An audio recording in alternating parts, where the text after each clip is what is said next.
감사원이 서해 공무원 피격 사건 당시 문재인 정부의 새로운 혐의를 파악한 것으로 확인됐습니다. 문재인 전 대통령은 감사원의 서면 조사 통보에 대해 대단히 무례한 짓이라고 했고, 민주당은 감사원의 공수처 고발을 예고했습니다. 검찰이 이른바 대장동 팀을 추가로 기소한 공소장에 이재명 대표 이름을 18번 언급한 것으로 파악됐습니다. 앞서 이들을 배임 혐의로 기소할 땐 한 차례도 언급하지 않았습니다. 정부가 심야 택시난 해소 방안을 내일 발표합니다. 심야 호출비를 인상하고 행선지를 미리 노출하지 않기로 했습니다. 플랫폼 택시 규제 완화도 예고했는데 하다 보할로 이어질지 따져봤습니다. 요양병원 접종 면회가 내일부터 재개됩니다. 내년 3월쯤에 실내 마스크를 벗을 수 있을 것으로 전망됐습니다. 폭우 속의 서울 광화문 일대에서는 집회가 열려 극심한 교통 혼잡이 빚어졌습니다. 영국이 고소득자에게 적용하는 세율을 낮추기로 했던 계획을 철회하기로 했습니다. 파운드가 사상 최저치로 추락한 데 따른 겁니다. 도심을 달리던 전기택시가 다른 차량을 잇따라 들이받은 뒤 전복됐습니다. 전기택시 운전자는 급발진을 주장했습니다.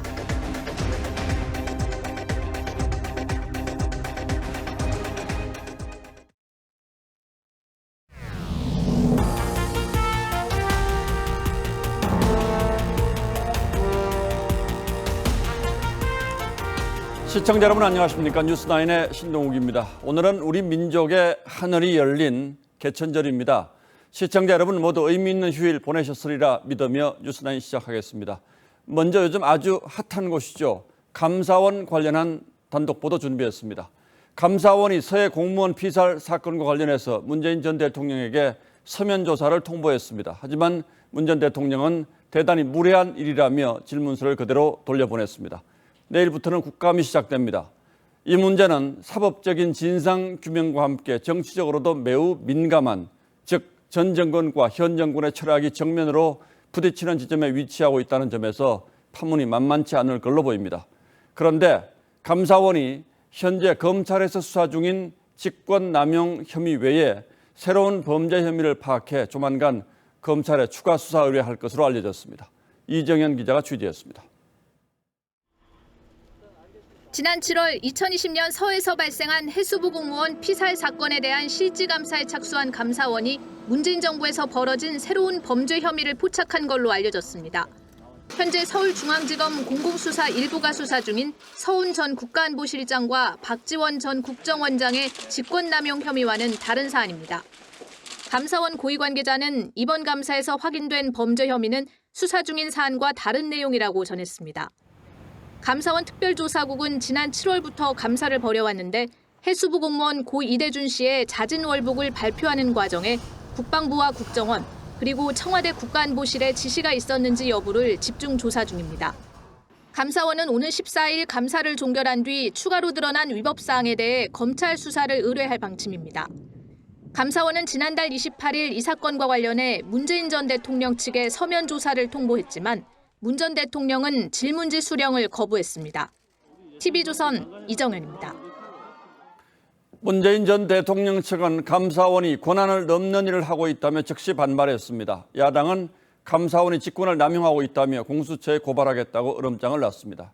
그러나 유족 측은 정말 무례한 것은 문 대통령 본인이라며 대통령이라도 법 위에 군림할 수는 없다며 강경 대응 입장을 다시 한번 확인했습니다. 이어서 김태훈 기자가 보도하겠습니다. 서면 질의서 수령을 거부한 문재인 전 대통령은 굉장히 불쾌하다는 반응을 측근을 통해 전했습니다. 대통령께서는 감사원의 서면 조사 요구가 대단히 무례한 짓이다라는 말씀을 하셨습니다. 민주당 이재명 대표는 정치 보복이라며 유신 공포 정치가 연상된다고 했고 민주당은 감사원을 공수처에 고발하기로 했습니다. 감사원이 감사권 남용에 대해 직권남용으로 공수처에 고발할 것입니다. 하지만 문 전 대통령은 6년 전 검찰 조사를 거부한 박근혜 전 대통령을 향해 그냥 피의자로 다루면 된다며 강제 수사를 촉구한 바 있습니다. 대통령은 설령 피의자가 아니더라도 앞장서서 국민들에게 진실을 밝힐 그런 책무가 있다고 생각합니다. 유족 측은 시신 없는 장례를 치른 기분을 나누냐며 사과 한 번 하지 않은 문 전 대통령이 오히려 무례하다고 비판했습니다. 무례하다는 표현 자체가 국민 위에 법 위에 군림하겠다는 것밖에 안 되는 거거든요. 유족 측은 노영민 전 대통령 비서실장과 이인영 전 통일부 장관 등도 오는 6일 추가 고발할 예정인데 문 전 대통령은 추후 고발 명단에 포함시키겠다고 예고한 상황입니다. 국민의힘은 법 앞에 평등하게 조사에 응하라고 촉구했습니다. 정치 보복이라는 방패 뒤에 숨지 말고 국민들의 준엄한 질문에 그리고 유족들의 애끓는 절규에 답해야 할 것입니다. 대통령실은 감사원은 독립적인 헌법기관이라며 별도의 입장이 없다고 했습니다. TV조선 김태원입니다. 예, 전해드린 대로 감사원이 문재인 전 대통령에게 서면 질의서를 보낸 것을 두고 정치권에서는 또 다른 전선이 만들어지고 있습니다. 감사원이든 검찰이든 전직 대통령을 직접 거명한 건 야당 입장에선 영린을 건드린 것이라고 볼 수 있을 겁니다. 앞으로 어떤 일이 벌어질지 정치부 권은영 기자와 짚어보겠습니다. 자, 권 기자 어서 오십시오. 가장 궁금한 건 감사원이 문재인 대통령에게서 어떤 점을 확인하려고 했느냐 이제 이건데 취재되는 게 있습니까? 일단 감사원 안팎의 의견을 종합을 해보면 이 실무자 조사 내용을 확인하는 과정에서 최고 책임자까지 조사할 필요성을 발견한 것으로 알려졌습니다. 예. 이 정치권 관계자에 따르면 감사원이 눈여겨보는 것은 크게 두 가지 부분입니다.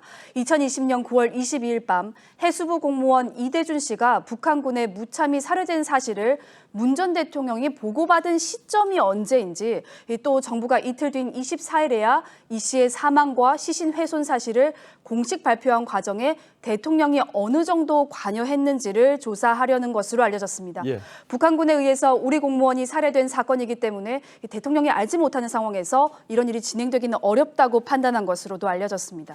예, 감사와는 별개로 이제 검찰 수사도 진행 중인데 감사원 조사와는 어떻게 다른 점을 조사하고 검찰은 보고 있습니까? 네, 검찰 조사가 3개월째 진행이 되고 있지 않습니까? 예. 이 수사의 핵심은 문재인 청와대가 해수부 공무원 이 씨의 피습 사실을 은폐했는지 여부에 초점이 맞춰져 있습니다. 예. 또 이 씨가 잦은 월북한 게 아니라 단순 표류였는데 표류 가능성이 언급된 국방부나 국정원 첩보들을 누가 왜 없앴는지, 그 이후에 누가 잦은 월북으로 기정사실화해 발표까지 했는지도 집중적으로 캐고 있습니다.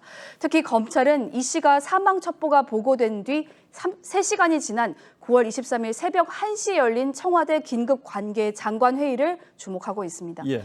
회의에는 서훈 당시 국가안보실장을 비롯해서 노영민 대통령 비서실장, 박지원 국가정보원장, 서 국방부 장관 등이 참석을 했었습니다. 검찰은 관련자들을 이미 조사를 했는데 그 회의 직후에 보안을 유지하고 로우키로 대응하라, 이런 지침이 내려진 것으로 파악하고 있습니다. 또 당시 국정원장 비서실장이 국정원에 관련 첩보 삭제를 지시한 것으로 검찰은 파악하고 있는데요. 이 과정에서 박지원 당시 국정원장과 서훈 국가안보실장이 개입을 했는지 또는 직접 지시를 내렸는지, 이런 것들을 규명하는 데 수사력을 집중하고 있습니다. 예, 검찰은 첩보 삭제 경위 요거 밝히는 거에 아주 집중을 하고 있군요. 야당은 감사원이 전직 대통령 조사하는 건 전례가 없는 일이다, 이렇게 지금 격분하고 있는 상황인데 실제로 그렇습니까? 그렇지는 않습니다. 1993년 평화의 댐 율곡 사업으로 전두환, 노태우 전 대통령에게 서면 조사를 요청한 적이 있었는데 노 전 대통령은 답변서를 제출했습니다. 1998년 김영삼 전 대통령도 외환 위기 관련 질의서를 받고 답변을 냈습니다. 이명박, 박근혜 전 대통령은 4대강과 국방 현안에 대한 감사원의 서면 조사를 전면 거부한 적도 있습니다. 자, 감사원은 정치적 독립이 가장 중요한 기관인데 야당에서는 대통령실과의 사전 교감서를 제기하고 있어요. 정황으로 보면 야당이 그렇게 주장할 만한 측면도 있지 않습니까? 네, 저희도 그 부분을 취재를 해봤습니다. 타이밍상 윤석열 대통령의 뉴욕 발언 논란이 정리되지 않은 시점이어서 그런 주장들이 더 나오는 분위기입니다. 하지만 여권 고위 관계자는 오히려 민주당 쪽이 사건을 키우고 정쟁화한 것이라면서 이 사전 교감서를 일축했습니다. 특히 문 전 대통령에 대한 서면 조사를 추진했던 내용이 문재인 청와대 출신 인사로부터 흘러나온 정황에 주목을 하고 있습니다. 예. 이재명 대표의 사법 리스크 국면에서 문재인 카드로 국면 전환을 시도한 게 아니냐라는 주장까지 나오고 있습니다. 감사원도 2번이나 연장한 감사 기간이 10월 13일에 일단 끝나는 상황이기 때문에 서면 질의를 더 이상은 미룰 수 없다라는 입장입니다. 예, 뭐 정치적으로만 보면 전직 대통령을 중심으로 전선이 형성됐을 때 꼭 여당에게 유리한 것만은 아니죠. 예, 권은영 기자 잘 들었습니다. 이재명 민주당 대표 관련 수사도 가속도가 붙는 분위기입니다. 검찰이 이른바 대장동 팀을 부패방지법 위반 혐의로 추가 기소했는데 공소장에 이재명 대표 이름을 무려 18차례나 언급했습니다. 이전 공소장엔 한 번도 거명되지 않았던 점을 감안하면 분명히 이례적인 일입니다. 성남FC 의혹 실무진 기소장에서는 이 대표가 정진상 전 실장과 공범이라고 못 박았습니다. 그동안 논란이 됐던 거의 모든 의혹의 종착지로 사실상 이 대표를 지목하고 있는 셈이고 이제는 어느 쪽도 물러서기 어려운 벼랑 끝 승부가 펼쳐지고 있습니다. 보도에 주원진 기자입니다. 대장동에 이어 위례 신도시 개발에서도 사업 기밀 등을 공유하면서 수백억 원대 차익을 챙긴 의혹을 받는 유동규 전 개발본부장과 남욱 변호사 등 이른바 대장동 팀. 어떻게든지 가져와가지고 위례처럼 조금씩이라도 이득을 남기려고 노력했던 것들이 잘못인지 모르겠어요. 검찰이 이들을 부패방지법 위반으로 추가 기소하면서 공소장에 당시 성남시장이던 이재명 민주당 대표 이름을 연거푸 언급했습니다. 수익성 검토 자료를 주면 이재명 시장에게 보고하겠다. 개발 사업을 계속하려면 이재명 시장 재선이 중요하다는 유 전 본부장 발언 등 모두 18차례 등장합니다. 앞서 이들을 배임 혐의로 기소할 때 한 차례도 언급하지 않은 것과 대비됩니다. 검찰은 성남FC 후원금과 관련해서도 김모 전 성남시 팀장 등을 기소하면서 당시 이재명 성남시장, 정진상 정책실장과 공모했다고 공소장에 적었습니다. 검찰 안팎에선 대장동과 성남FC 의혹 수사 칼끝이 점차 이 대표 쪽을 가리킨다는 분석이 나옵니다. 여당은 뇌물 참사라며 이 대표 사퇴를 촉구했고 야당은 일방적 주장과 추정을 흘리지 말고 증거를 제시하라고 반발했습니다. TV조선 주원진입니다. 지난 5월 출범한 윤석열 정부는 이전 문재인 정부의 정부 부채를 그대로 유지하고 있습니다. 여러 공약이 있었지만 여소야대라는 현실적인 한계 때문에 정부 조직 개편이 어렵다고 판단한 거죠. 하지만 지난주 교육부 장관 인선을 끝으로 조각을 마무리한 만큼 이제 공약에 따라 정부 부처 개편에도 속도를 낼 계획입니다. 조만간 여성가족부를 폐지하고 재외동포청을 신설하는 정부 조직 개편안을 발표하기도 했습니다. 자세한 내용은 고이동 기자가 전하겠습니다. 정부와 여당, 대통령은 오늘 고위 당정협의에서 정부 국정과제의 체계적 추진을 위한 정부 조직 개편 필요성을 강조했습니다. 정부 조직이 효율적, 체계적으로 개편되어 윤석열 정부의 성공에 기여할 수 있기를. 국정 동력을 확보하고 경제를 살리는 적시적기의 조직 개편은 마땅히 장려돼야 된다. 윤석열 대통령이 대선 때 공약한 여가부 폐지를 비롯해 보건과 복지를 나누는 방안, 그리고 보훈처를 부로 승격하는 게 유력합니다. 결정이 이루어지는 대로 가능한 조속한 시일 내에 그것을 행안부에서 발표를 할 예정입니다.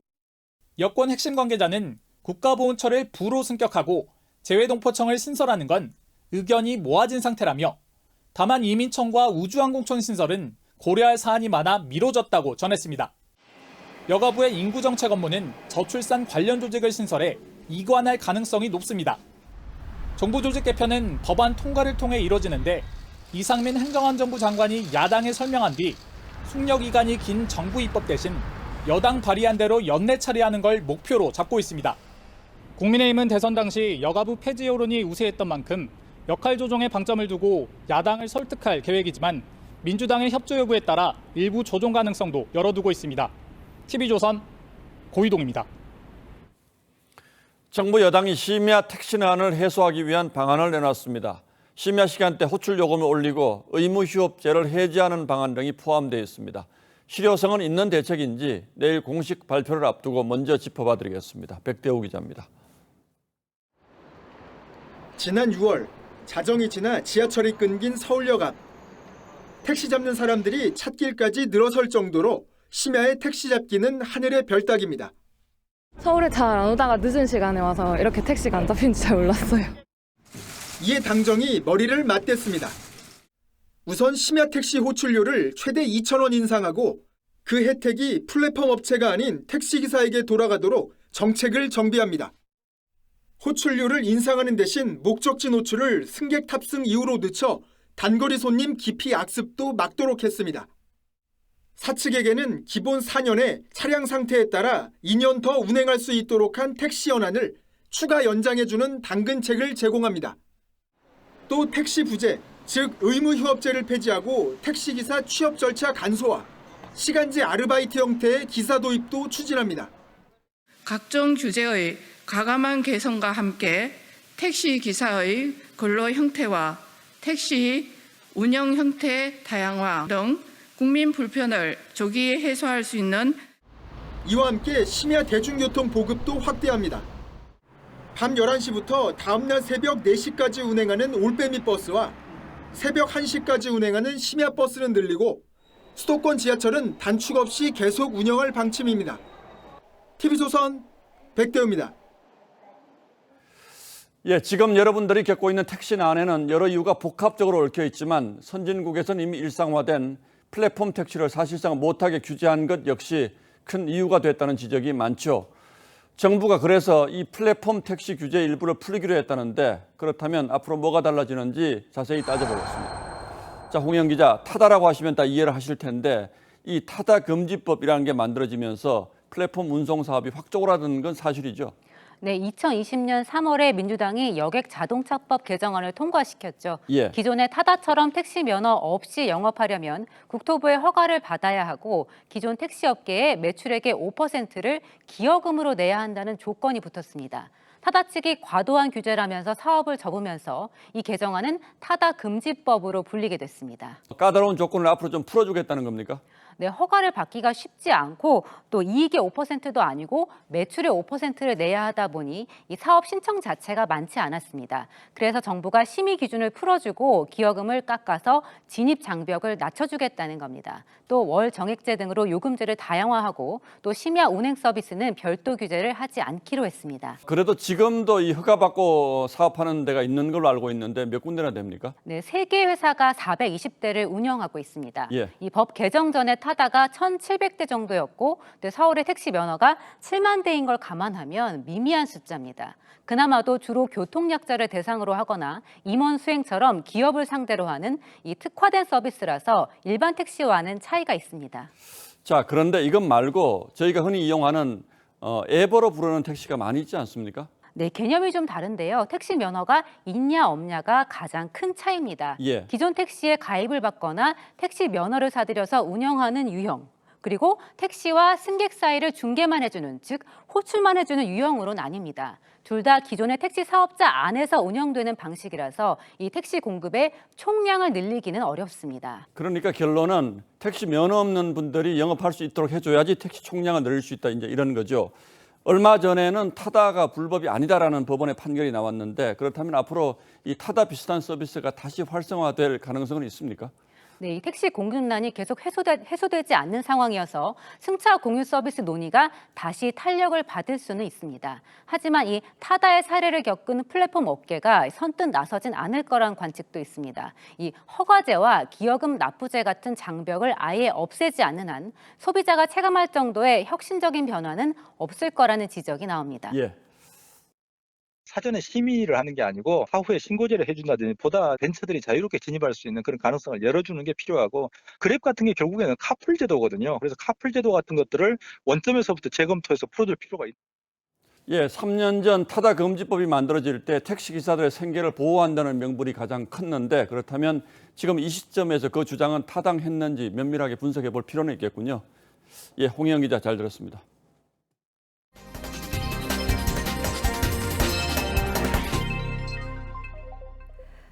코로나 재유행으로 멈춰섰던 요양병원 대면 면회가 내일부터 재개됩니다. 면회가 2달 이상 금지됐던 터라 예약 전화가 줄을 이었다는데요. 내년 3월이면 실내 마스크도 벗게 될 전망입니다. 보도에 차정승 기자입니다. 요양병원에서 휠체어를 탄 아버지를 마주하자 아들 내외의 눈가는 금세 붉어집니다. 아이고, 세상에. 식사는 잘하세요? 아버님 죽 드시는 거라? 카네이션을 직접 달아드리고 눈물을 손수 닦아드리던 모습은 코로나 유행이 심해진 지난 7월 말 이후로는 볼 수 없었습니다. 얼마나 보고 싶었는데 아들을? 죽도록 보고 싶었지. 죽도록? 응. 내일부터 요양병원과 시설에서 접촉 면회가 재개됩니다. 72일 만입니다. 벌써부터 면회 예약이 줄을 잇고 있습니다. 지금도 이제 문의가 많이 들어오고 있습니다. 그러면 이제 만나서 얼굴도 보고 손도 만질 수 있느냐라고 이제 많이 하시죠.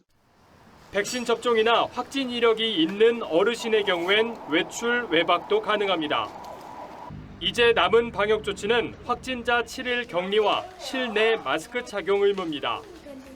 정부는 내년 3월이면 코로나 유행이 거의 종식돼 실내에서도 마스크를 벗을 수 있을 걸로 내다봤습니다. 코로나가 이제는 거의 막바지에 다다르고 있습니다. 시작이 있으면 끝도 있는 법입니다. 오늘 신규 확진자는 12,150명으로 지난 7월 4일 이후 석 달 만에 가장 적었습니다. TV조선 최정수입니다. 연휴 마지막 날 전국 곳곳에서 단풍을 재촉하는 가을비가 내렸습니다. 내일 가을비가 그치고 나면 기온이 내려가서 많이 쌀쌀해질 텐데요. 덕분에 올해 가을 단풍은 평년보다 더 빠르고 더 곱게 물들 것으로 전망됐습니다. 오색 단풍빛이 절정에 이르는 시기를 이승훈 기자가 전하겠습니다. 해발 1,708m, 설악산 대청봉 일대입니다. 능선 곳곳이 벌써 알록달록 색동옷으로 갈아입었습니다. 등산객들은 기암괴석과 어울린 설악산 단풍의 매력에 흠뻑 빠졌습니다. 설악산은 지난달 29일부터 첫 단풍이 시작됐습니다. 생각했던 것보다는 단풍 물도 약간 들여있고 되게 이뻐서 다음에 좀 다다음 주에 이제 다시 단풍이 심하게 좋아질 때 다시 한번 오고 싶어가지고. 단풍 전선은 하루에 20km씩 남쪽으로 내려갑니다. 올해는 가을까지 늦더위가 이어지면서 단풍이 물드는 속도가 더딘 편입니다. 하지만 오늘 내린 가을비가 내일까지 이어진 뒤 단풍이 물드는 속도가 빨라질 전망입니다. 비가 그치면 일주일 동안 평년보다 2에서 4도 낮은 쌀쌀한 날씨가 이어지기 때문입니다. 단풍은 일조량이 풍부하고 낮과 밤의 기온차가 커야 더 빨리 곱게 물듭니다. 강하게 한기가 내려오잖아요. 다음 주까지는 평년보다 좀 추울 것 같아요. 우리가 예상한 것보다 오히려 단풍 드는 속도가 좀 빨라질 수도 있어요.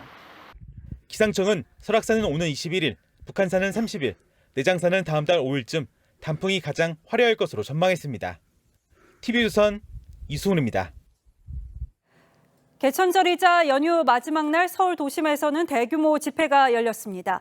비까지 내린 궂은 날씨에 3만 명 가까이 모이면서 일대는 극심한 교통 혼잡을 빚었습니다. 김창섭 기자가 취재했습니다.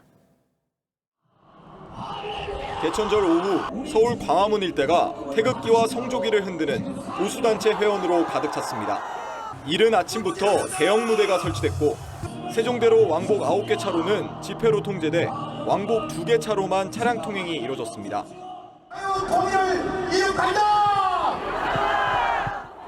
폭우 속에서도 주최 측 추산 3만 명이 모였고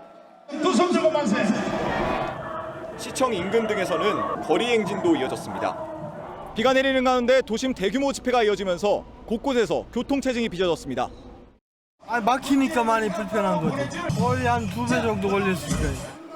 해당 지역 노선버스 일부는 우회로로 빠졌고 버스도 중간에 다 막혀 있어가 내려서 걷고 있습니다. 그러니까 오늘은 걸어갈 수밖에 없네요. 시청 앞에서 광화문까지 약 500m를 가는데 40분 이상 걸리면서 시내에 나온 시민은 큰 불편을 호소했습니다. 또 휠체어 타신 분들이 못 지나가더라고요. 집회 인원들 때문에. 지금 지나다니기 너무 불편하고. 8월 재개장한 뒤 집회가 금지된 광화문 광장까지 일부 시위대가 모이면서 경찰은 주최 측을 상대로 수사를 벌일 계획입니다. TV조선 김창섭입니다. 울진에서 대형 산불이 발생한 지 반년이 흘렀습니다. 이재민들은 여전히 컨테이너 생활을 이어가고 있는데 이 생활의 끝을 기약하기도 어렵습니다. 대다수가 원자재값 때문에 쉽사리 새 집을 짓지 못하고 있습니다. 김동영 기자입니다. 산불로 주택 대부분이 불탔던 경북 울진군 한 마을입니다. 마을 공터에는 컨테이너로 만든 임시주택이 자리 잡았습니다. 이재민들은 10평 남짓한 공간에서 반년 넘게 생활을 이어오고 있습니다. 잘 데가 없어가지고 잘 모아서 막 어떤 데는 돌아가고. 최근 아침 저녁으로 기온이 뚝 떨어지면서 벌써 겨울 추위가 걱정입니다. 겨울에 이거 추워가지고 못 삽니다 이게. 꺼버리면 30분 안 돼가 추워 못 자.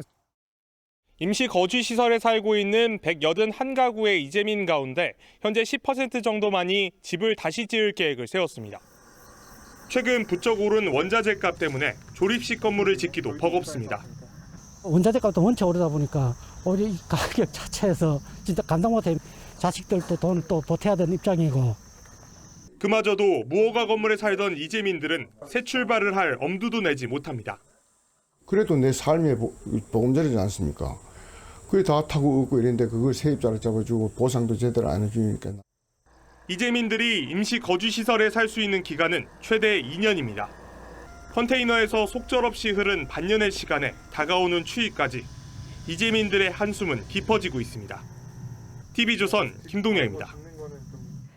전기 택시가 도심에서 차량 10여 대와 연쇄 추돌하고 뒤집혔습니다. 택시 운전자는 제동 장치가 제대로 작동하지 않았다면서 차량 급발진을 주장했습니다. 박건우 기자가 보도합니다. 교차로에서 택시 한 대가 갑자기 공중으로 솟구치더니 그대로 뒤집힙니다.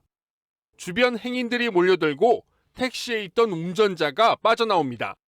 구간에 있었는데 뻥 하는 게 나가 뭐 터진 줄 알았어. 운전수가 죽었는가 살았는가. 사고가 일어난 것은 지난 1일 오후 6시쯤 택시 운전사 63살 A씨가 몰던 전기 택시가 큰 길로 진입하는 차량과 충돌했습니다. 전기 택시는 그대로 뒤집히면서 교차로에서 신호대기 중이던 다른 차량들과 연쇄 추돌을 일으켰습니다. 이 사고로 차량 13대가 피해를 입었고 택시 운전사 A씨와 택시 승객 등 3명이 경상을 입었습니다. A씨는 첫 사고 직전 갑자기 차량 속도가 빨라지고 제동 장치는 작동하지 않았다고 주장하고 있습니다. 급발진이라고 주장을 하세요. 기둥이 안 되고 그다음에 뭐 시동을 끄려고 노력했는데 자기는 갑자기. 경찰은 A씨가 음주 상태는 아니었던 것으로 보고 전기 택시의 블랙박스와 자동차 사고 기록 장치를 토대로 정확한 사고 경위를 조사하고 있습니다. TV조선 박고루입니다. 1급 발암물질인 라돈이 일부 신축 아파트에서 기준치보다 두세 배 높게 검출된 것으로 조사됐습니다. 이 건설사들이 라돈 수치를 낮추기 위한 꼼수도 동원하고 있는 것으로 전해져서 제도 보완이 필요하다는 지적입니다. 이태희 기자가 취재했습니다. 라돈 방출량을 측정 중인 한 신축 빌라. 아파트와 빌라 등 공동주택을 지은 건설사는 입주 전까지 라돈 측정 수치를 환경부에 보고해야 합니다. 30분 단위 간격으로 데이터들이 계속 여기 저장되고 있는. 하지만 검사마다 수치가 들쭉날쭉입니다. 수도권 두 신축 아파트는 라돈 측정량이 기준치보다 낮다고 신고했지만 지난달 다른 업체가 측정해보니 기준치를 두세 배 초과한 것으로 나타났습니다. 라돈 측정업계 관계자들은 건설사들이 사전 측정 후 수치가 낮은 세대만 검사를 의뢰한다고 말합니다. 측정할 때 환풍기를 틀어놓는 경우도 있다고 합니다. 그래프를 보면 이건 좀 이상하다. 일정한 농도로 계속 그냥 유지를 갖다 한다. 이거는 어느 정도 한계가 되고 있다. 측정 위치도 문제입니다. 라돈 측정은 규정상 거실에서 하도록 되어 있지만 실제 검출량은 밀폐된 방이나 화강석을 사용하는 화장실에서 더 높게 나타납니다. 라돈은 흡연에 이어 폐암 원인 2위여서 제도 개선이 필요하다는 지적입니다. 라돈 측정을 건설사가 자체적으로 형식적으로 하다 보니까 측정 결과를 신뢰하기가 어렵습니다. 실제 환경부에 따르면 지난해 15위권 건설사 중 13개 건설사 신축주택에서 라돈이 초과 검출된 것으로 나타났습니다. TV조선 이태희입니다. 한국전력 산하 공기업 중 하나가 한국동서발전인데요. 지난 정부에서 사장에 임명된 이사가 업무에 대해서 아는 것이 없다고 채용 과정에서 여러 차례 언급하고도 선임된 것으로 드러났습니다. 실제 관련 경력은 전무했습니다. 에너지 공기업의 재무 구조가 악화된 데는 다 이유가 있었습니다. 유혜림 기자입니다. 김영문 한국동서발전 사장이 지난해 채용 과정 중 제출한 직무수행 계획서입니다. 동서발전의 업무에 대해 아는 것이 없다는 것이 솔직한 고백이라며 전력산업 분야에 대한 경험도 전무한 상태라고 적었습니다. 아울러 장님 코끼리 만지기식의 엉터리 계획일 수밖에 없다는 점을 솔직히 인정한다며 기본 지식도 모자라는 상태에서 구체적인 자료 없이 추측과 생각으로 직무 수행 계획을 제출한다고 밝혔습니다.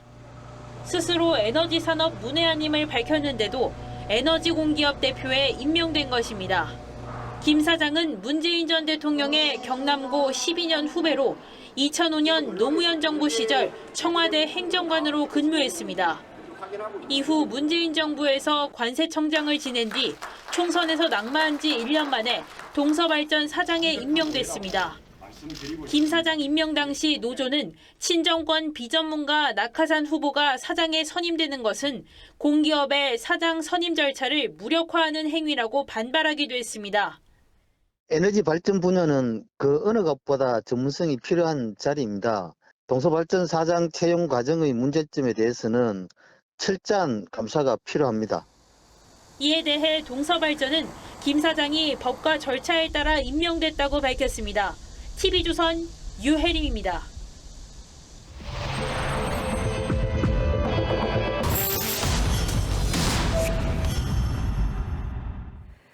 이 고물가 속에 특가, 최저가라고 하면은 눈길이 가기 마련인데요. 싸도 너무 싸면 의심해보셔야겠습니다. 최저가를 내세운 뒤 돈만 챙겨 달아나는 이 인터넷 쇼핑몰 사기가 기승입니다. 상품 후기까지 조작하는 경우도 많았습니다. 어떨 때 사기를 의심해볼 수 있는지 소비자탐사대 전정원 기자가 따져봤습니다.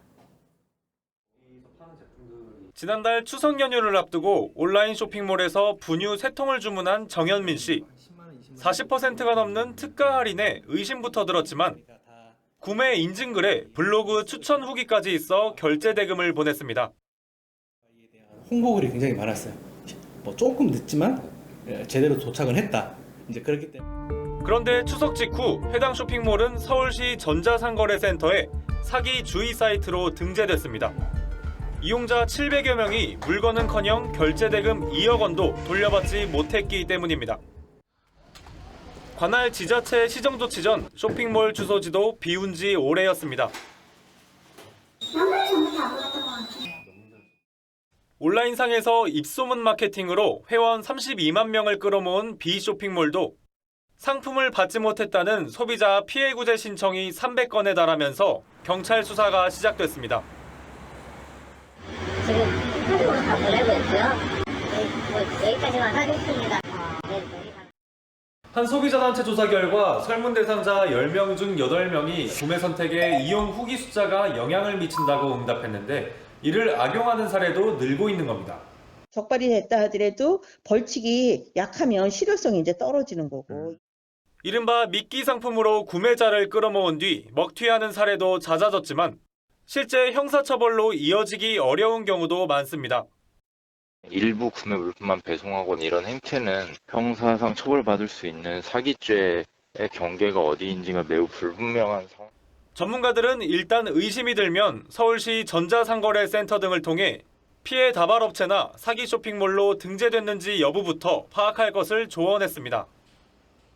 아무리 싸게 판다고 하더라도 한번 의심을 좀 해봐야 될 것이고 현금 결제만 유도하는 거는 조금 유심을 해봐야 됩니다. 방송통신위원회가 만든 온라인 피해 365 센터를 통해서도 피해 유형별 구제 절차를 밟을 수 있습니다. 소비자탐사대 전정원입니다.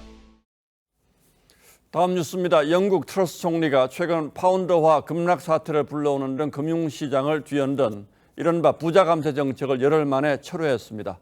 야당은 물론 집권 보수당 내에서도 반대 목소리가 높았는데 예상 외로 파장이 커지자 큰 정치적 부담을 느낀 듯합니다. 변재영 기자가 보도합니다.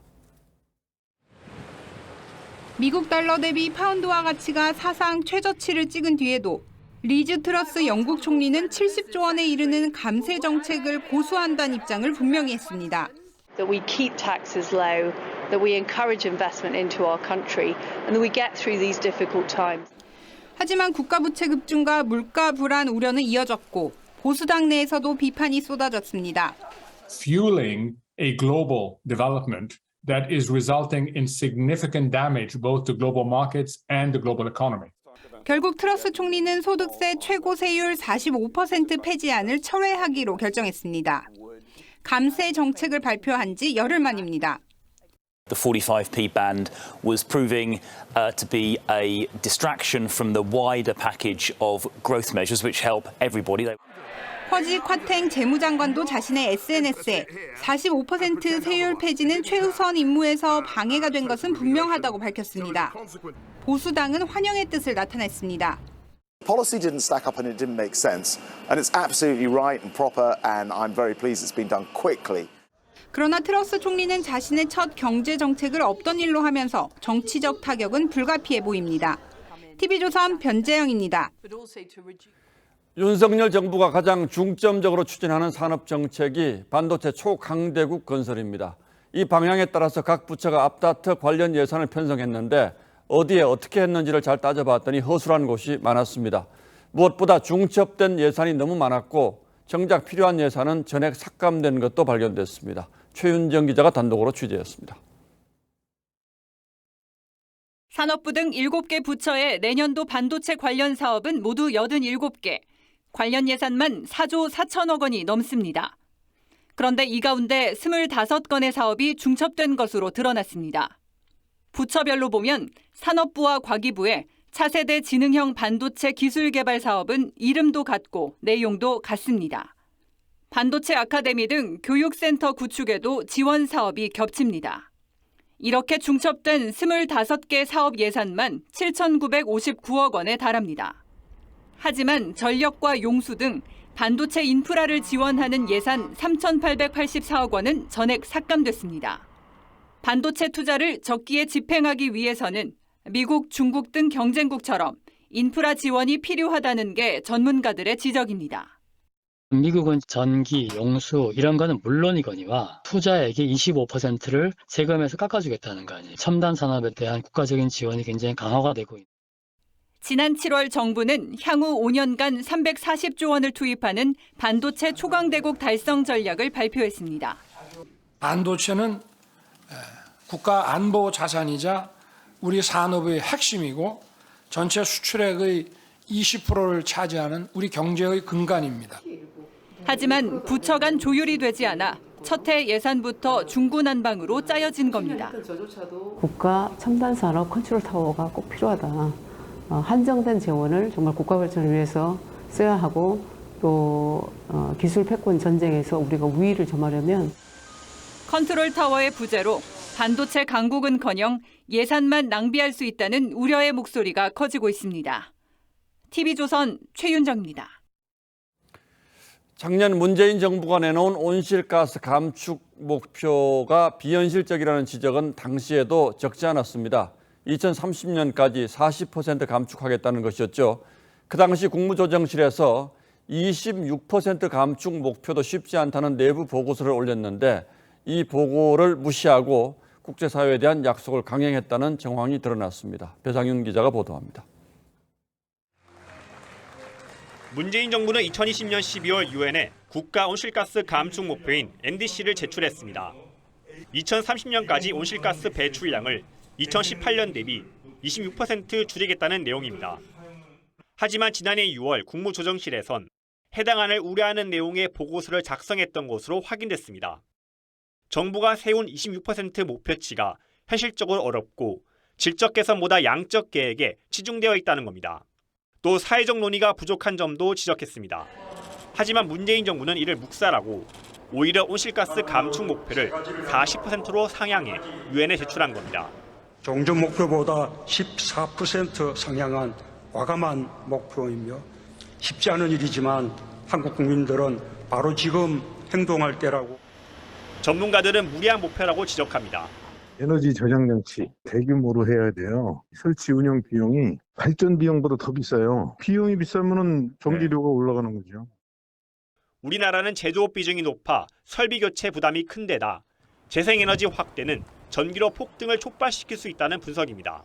지난 문재인 정부에서 충분한 의견 수렴도 없이 무리하게 탄소 중립 정책을 추진하다 보니까 여러 가지 부작용이 초래됐습니다. 국제사회에 공언한 NDC 40% 상향안이 우리 산업계의 발목을 잡는 건 아닌지 우려가 커지고 있습니다. TV조선 배상윤입니다. 인도네시아 축구장 참사 사망자가 120명을 넘었고 어린이와 청소년도 30명 이상이 희생된 것으로 파악됐습니다. 최루탄을 쏘며 관중을 해산한 경찰의 과잉 진압에 대한 항의 시위와 집회가 이어졌습니다. 김명우 기자가 보도합니다. 아레마 FC와 페르세바야 수바라 두 팀의 경기 직후 벌어진 인도네시아 축구장 참사. 두 팀은 전통적인 라이벌로 우리로 치면 한일전과 비슷하다는 평입니다. 홈팀인 아레마가 23년 만에 패하면서 관중들은 극도로 흥분했고 경찰은 최루탄을 쏘며 진압했습니다. 정부의 희생자 집계가 오락가락한 측면이 있는 가운데 사망자는 125명, 어린이와 청소년도 30여 명이 숨진 것으로 알려졌습니다. 부상자는 320명이 넘습니다. Saya menyampaikan duka cita yang mendalam atas meninggalnya 129 orang. 현지에선 경찰의 과잉 진압 논란이 불거졌습니다. 국제축구연맹 FIFA는 경기장에서 경찰의 총포류나 최루탄 사용을 금지하고 있습니다. 시민단체들은 경찰이 쏜 최루탄을 피해 관중들이 좁은 출구로 몰리면서 희생자 규모가 커졌다고 주장하고 있습니다. This is a dark day for football and the tragedy beyond comprehension. 조코 위도도 대통령은 피해 규모와 각종 논란을 의식해 참사에 대한 철저한 수사를 당부했습니다. TV조선 김명우입니다. 우크라이나의 반격이 거셉니다. 푸틴 러시아 대통령이 핵무기 사용을 감행할 수 있다는 우려가 커지는데 교황은 전쟁 뒤 처음으로 푸틴을 직접 겨냥해서 죽음의 악순환을 멈추라 했고 나토 역시 핵무기 사용을 우려하면서 강력 경고했습니다. 보도에 황정민 기자입니다. 우크라이나 군인들이 군용차 위에 올라 국기를 흔듭니다. 러시아 점령진의 핵심 요충지 리만타란을 알리기 위해서입니다. прапор встановлюємо на нашу землю. Лиман. Це буде Україна. 푸틴 러시아 대통령의 점령지 병합 선언이 하루 만에 무색해진 셈입니다. 푸틴의 굴욕이라는 외신 보도들이 쏟아졌고 뼈아픈 패배를 만회하려는 푸틴이 핵무기를 사용할 수 있다는 우려도 커지고 있습니다. Мы будем защищать нашу землю всеми имеющимися у нас силами и средствами. 실제 러시아 지도부 내부에서 핵무기를 사용하자는 공개 요구까지 나오자 국제사회는 비판 목소리를 높였습니다. 나토 사무총장은 핵 사용은 러시아에 심각한 후과를 남길 것이라고 경고했습니다. 프란치스코 교황도 처음으로 푸틴을 겨냥한 공개 메시지를 냈습니다. Il mio appello si rivolge innanzitutto al Presidente della Federazione Russa, supplicandolo di fermare anche per amore del suo popolo questa spirale di violenza e di morte. 이런 가운데 유럽연합은 러시아산 가스 의존도를 낮추기 위해 불가리아에서 그리스를 잇는 새 가스관을 개통했습니다. TV조선 황정민입니다. 트로트 인기가 세대를 가리지 않으면서 트로트 가수들의 영역도 확대되고 있습니다. 뮤지컬뿐 아니라 연기 등 새로운 장르의 도전이 잇따르는데 공연장에서는 아이돌급 대우를 받는 이들이 한둘이 아닙니다. 이루라 기자입니다. 우려낼 대로 우려낸 곰탕 같은 목소리의 그녀. 트로트 여제 홍자가 뮤지컬 무대에 섰습니다. 서편제를 통해서 판소리를 조금 배우게 됐어요. 혹시 득음도 하셨나요? 득음을 위해서 정말 열심히 맹연습을 했는데 뮤지컬 서편제에 등장하는 미스트롯 출신 여주인공만 3명. 다 너무 잘하고 매력이 또 다 다른 송화를 보여줄 수 있었던 것 같아서 우리 트로트 가수로서 너무 잘 됐다. 인기와 인지도를 갖추고 새로운 장르에 진입하는 트로트 가수는 홍자뿐만이 아닙니다. 미스터 트롯 출신 가수 김희재는 드라마에서 경찰로 변신. 정동원은 반항기 가득한 10대를 연기했습니다. 톱스타 대우를 받는 트로트 가수들도 늘었습니다. 발라드 트로트라는 새 장르를 연 임영웅은 최근 화려한 춤사위까지 선보이며 콘서트장을 열광의 도가니로 만들었습니다. 15,000석의 공연 티켓 구매를 위해 동시에 접속한 사람이 80만 명에 이를 정도로 그의 공연 티켓은 귀합니다. 김호중의 이달 서울 공연도 티켓 판매가 개시되자마자 매진됐습니다. 젊은 트로트 가수들의 열정적인 활동이 트로트 대세 분위기를 이어가고 있습니다. TV조선 이루랍니다.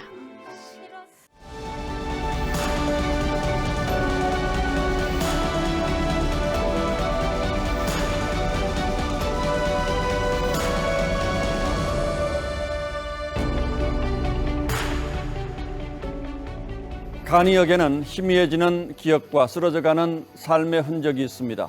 그 쓸쓸함에 바치는 연민과 그리움이 배어 있습니다. 초가을 간이역에 비가 내립니다. 젖은 나뭇잎이 날아와 유리창에 달라붙는 간이역에는 차 시간이 돼도 손님이 없다. 낡은 목조 찻집 차 나르는 소녀의 머리칼에서는 풀냄새가 나겠지. 오늘 집에 가면 헌 난로에 불을 당겨 따끈한 차 한 잔을 마셔야지. 시인은 가을비를 사랑해서 세상 뜰 때 딱 하나는 두고 가겠다고 합니다. 가을에 어깨를 부축하고 때늦게 오는 저 밤비 소리에 기울이고 있는 귀는 두고 가리. 시인들의 귀에 가을 밤비 소리는 소나타로 쏟아지고 신이 지휘하는 사연의 대오케스트라 연주입니다. 밤잠 없는 손님처럼 수수밭 밟고 지나가는 소리로 들려옵니다. 스산한 가슴을 촉촉히 적셔오죠. 그래서 어느 시인은 가을비 오는 밤엔 빗소리 쪽에 머리를 두고 잔다고 했죠. 벌써 이틀째 가을을 재촉하는 밤비가 내립니다. 숨죽여 추적추적 내리는 여느 가을비와 달리 제법 소리쳐 창가를 두드려댑니다. 가을비는 그렇게 차 한 잔을 부릅니다. 시라도 쓰고픈 시심을 불러일으키죠. 하지만 일상의 소음에 잔뜩 신경이 곤두선 사람들은 가을비 오는 밤에도 쉬 잠들지 못합니다. 신라말 문장가 최치원이 읊었던 시 가을밤 빗속에처럼 말이죠. 가을 바람에 괴로워 엎조리네 이 세상 뉘라서 내 마음 알아주리. 삼경 깊은 밤 창밖에 비는 내리고 등불 앞에 심사가 만리를 달리네. 세상이 갈라지고 쪼개져 부대끼고 으르렁대느라 어디 하나 마음 둘 곳 없는 시절입니다. 그래서 이 가을의 빗소리는 후두둑 관에 못지라는 소리라는 시인의 탄식처럼 음울하기까지 합니다. 영혼을 부르는 러시아 국민 가수의 노래 가을비 같기도 합니다. 그래도 입이 그치면 정신 번쩍 들도록 쌀쌀해진다고 하죠. 하늘을 잿빛으로 덮었던 구름도 미세먼지도 그치고 높푸른 가을 하늘이 다시 펼쳐질 겁니다. 미당은 초록이 지쳐 단풍이 드는데 눈이 부시게 푸르는 날은 그리운 사람을 그리워하자고 노래했습니다. 가을 어귀에서 부전비 내리고 바람 불어도 슬픔과 아픔 떨치고 즐겁고 기쁜 마음으로 살아야겠습니다. 어느덧 올해도 꼬리가 보이기 시작했으니까요. 10월 3일 앵커의 시선은 가을비 내리는 밤이었습니다.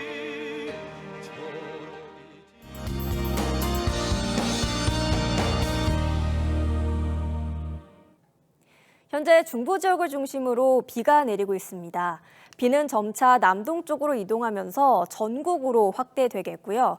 내일 오전 북서쪽부터 그치기 시작하겠습니다. 특히 중부 지역에 계신 분들은 대비를 잘 하셔야겠습니다. 내일 새벽까지 비가 가장 강하게 집중되겠고요. 총 80mm가 넘는 곳이 있겠습니다. 그 밖의 지역은 최고 30에서 60mm 정도가 되겠습니다. 비가 그친 뒤에는 공기가 부쩍 차가워지겠는데요. 내일은 오늘보다 5도 이상 떨어지겠습니다. 서울이 19도, 대전과 전주는 21도를 보이겠는데요. 낮에도 좀 따뜻하게 입으셔야겠습니다. 바다에서는 바람이 강하게 불겠습니다. 물결도 최고 4에서 5m까지 일면서 풍랑특보가 내려지겠습니다. 영동 지역은 비가 좀 더 길게 이어지겠고요. 다른 지역은 당분간 쌀쌀하겠습니다. 날씨였습니다. 예, 10월 3일 월요일 뉴스9는 여기서 모두 마치겠습니다. 시청해주신 여러분 고맙습니다.